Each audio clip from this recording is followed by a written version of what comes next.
जिवंत देव, जो पवित्र प्रभू येशू ख्रिस्ताच्या नावाला धन्यवाद देऊ. पौलाचे त्यांना पहिले पत्र याचा 3रा अध्याय 1 वचनापासून मी आपल्यासाठी वाचतो. ख्रिस्ती मंडळीचे कामदार कुणी अध्यक्षाचे काम करू पाहतो तर तो चांगल्या कामाची आकांक्षा धरितो. हे वचन विश्वसनीय आहे. अध्यक्ष आदुष्य एका स्त्रीचा पती, नेमस्त, स्वस्थ चित्त, सभ्य, अतिथीप्रिय, निपुण शिक्षक असा असावा.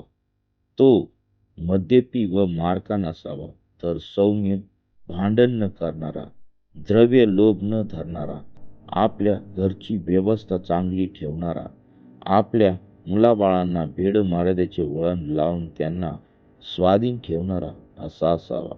ज्याला आपल्या घरची व्यवस्था चांगली ठेवता येत नाही, तो देवाच्या मंडळीचा सांभाळ कसा करील? त्याने गर्वाने फुगून जाऊन सैतानाप्रमाणे शिक्षेत पडू नये, म्हणून तो नवशिका नसावा, त्याची निंदा होऊ नये व त्याने सैतानाच्या पाशात सापडू नये, म्हणून त्याच्याविषयी बाहेरच्या लोकांनीही चांगली साक्ष दिलेली असावी. वाचलेले वचन देवबाप आशीर्वादित करू. आमेन. आणि आजचा दिवस सर्वांना आशीर्वादाचा, लाभाचा, त्याच्या वचनात सामर्थ्याचा जावो. आमेन.